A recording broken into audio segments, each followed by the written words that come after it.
ಚಳವಳಿಗಳು ಮತ್ತು ಸಾರ್ವಜನಿಕ ಕಾರ್ಯಕ್ರಮಗಳ ಮೂಲಕ ಬ್ರಿಟಿಷ್ ಆಡಳಿತವನ್ನು ಎದುರಿಸಿದರು. ಅಂತಹ ಧೀರ ವನಿತೆಯರ ಪಾತ್ರವನ್ನು ಪ್ರಸ್ತುತಪಡಿಸಲಿದ್ದಾರೆ ಶ್ರೀ ಧರ್ಮಸ್ಥಳ ಮಂಜುನಾಥೇಶ್ವರ ಮಹಿಳಾ ITIನ ವಿದ್ಯಾರ್ಥಿನಿಯರು. ಇದೀಗ ನಿಮ್ಮ ಮುಂದೆ ವೀರ ವನಿತೆಯರು.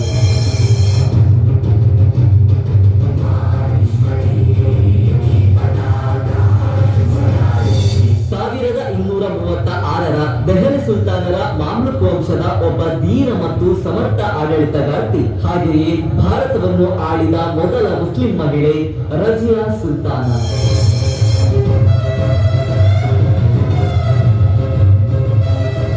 ದಕ್ಷಿಣ ಭಾರತದ ಕಾಕತೀಯ ಸಾಮ್ರಾಜ್ಯವನ್ನು ತನ್ನ ಮರಣದವರೆಗೂ ಆಳಿದ ಸಾಮ್ರಾಜ್ಞೆ ರುದ್ರಮಾದೇವಿ. ಸಮರ್ಥ ಯುದ್ಧಗಾರ್ತಿ ಮತ್ತು ಆಡಳಿತಗಾರ್ತಿಯಾಗಿದ್ದ ರುದ್ರಮಾದೇವಿ ತನ್ನ ರಾಜ್ಯವನ್ನು ರಕ್ಷಿಸಿದಳಲ್ಲದೆ ಶತ್ರುಗಳಿಂದ ಗೌರವಕ್ಕೂ ಪಾತ್ರರಾದಳು. ರೂಪವತಿ ಲಾವಣ್ಯವತಿಯಾದ ರಾಣಿ ಪದ್ಮಿನಿ ಯುದ್ಧ ಕಲಿಯಲು ಸೈ ಎನಿಸಿ ಅಲ್ಲಾವುದ್ದೀನ್ ಖಿಲ್ಜಿಯ ಜೊತೆ ಹೋರಾಡಿ ಸೋಲು ಖಚಿತವಾದಾಗ ಅವಮಾನಕ್ಕೊಳಗಾಗುವುದಕ್ಕಿಂತ ಬೆಂಕಿಯಲ್ಲಿ ಹಾರಿ ಪ್ರಾಣಾರ್ಪಣೆ ಮಾಡಿದರು. ಉಳ್ಳಾಲದ ಮೊದಲ ತುಳುವ ರಾಣಿ ಅಬ್ಬಕ್ಕ ವಸಾಹತು ಶಾಹಿ ವಿರುದ್ಧ ಧೈರ್ಯದಿಂದ ಹೋರಾಡಿದ ವೀರ ಮಹಿಳೆ. ಭಾರತದ ಮೊದಲ ಮಹಿಳಾ ಸ್ವಾತಂತ್ರ್ಯ ಹೋರಾಟಗಾರ್ತಿಯರಲ್ಲಿ ಇವರು ಒಬ್ಬರು.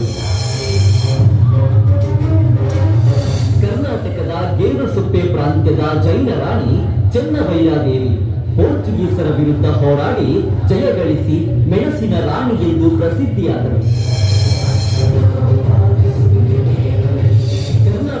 ಬೆಳಗಾವಿ ಜಿಲ್ಲೆಯ ವೀರ ರಾಣಿ ಬೆಳವಾಡಿ ಮಲ್ಲಮ್ಮ ಮರಾಠರ ವಿರುದ್ಧ ಹೋರಾಡಲು ಮಹಿಳಾ ಸೇನೆಯನ್ನು ಸಂಘಟಿಸಿದ ಮೊದಲ ಮಹಿಳೆ ಬೆಳವಾಡಿ ಮಲ್ಲಮ್ಮ.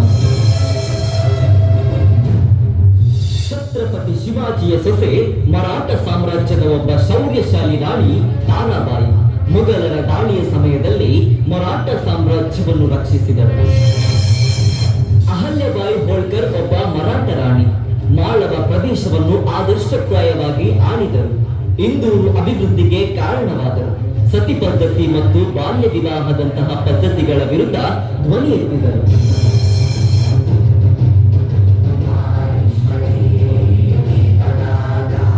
ಕರ್ನಾಟಕದ ವೀರ Rani Chennamma British East India ಕಂಪನಿಯ ವಿರುದ್ಧ ಸಶಸ್ತ್ರ ಹೋರಾಟ ನಡೆಸಿದ ಮೊದಲ ಭಾರತೀಯ ಮಹಿಳೆ. 1824ರಲ್ಲಿ ಬ್ರಿಟಿಷರ ವಿರುದ್ಧ ಬಂಡಾಯ ಹೂಡಿದರು.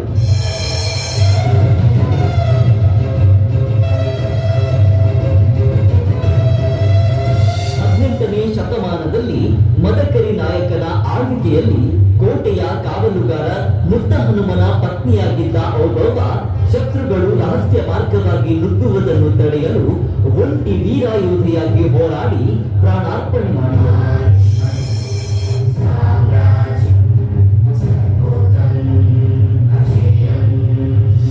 ಇಂದೋರ್ನ ರಾಣಿ ಮತ್ತು ಹೋರಾಟಗಾರ್ತಿ ಭೀಮಾಬಾಯಿ ಹೋಳ್ಕರ್ ಗೆರಿಲ್ಲ ಯುದ್ಧದಲ್ಲಿ ನಿಪುಣೆ. ಮಹಿತ್ಪುರ ಯುದ್ಧದಲ್ಲಿ ಭಾಗವಹಿಸಿದರು. ಭಾರತದ ಧೀರ ಸ್ವಾತಂತ್ರ್ಯ ಹೋರಾಟಗಾರ್ತಿ ಮತ್ತು 1857ರ ಸಿಪಾಯಿ ದಂಗೆಯ ಪ್ರಮುಖ ನಾಯಕಿ ಝಾನ್ಸಿ ರಾಣಿ ಲಕ್ಷ್ಮೀಬಾಯಿ ತಮ್ಮ ವೀರತೆ, ಧೈರ್ಯ ಮತ್ತು ಸ್ವಾತಂತ್ರ್ಯ ಹೋರಾಟಕ್ಕೆ ಹೆಸರುವಾಸಿಯಾಗಿದ್ದಾರೆ. ಇಂತಹ ಅಸಾಧಾರಣ ತ್ಯಾಗ, ಧೈರ್ಯ ಮತ್ತು ದೇಶ ಪ್ರೇಮದಿಂದ ಭಾರತದ ಮಹಿಳಾ ಸ್ವಾತಂತ್ರ್ಯ ಹೋರಾಟಗಾರರು ನಮ್ಮ ಇತಿಹಾಸದಲ್ಲಿ ಶಾಶ್ವತವಾಗಿ ಅಮರನಾಗಿದ್ದಾರೆ.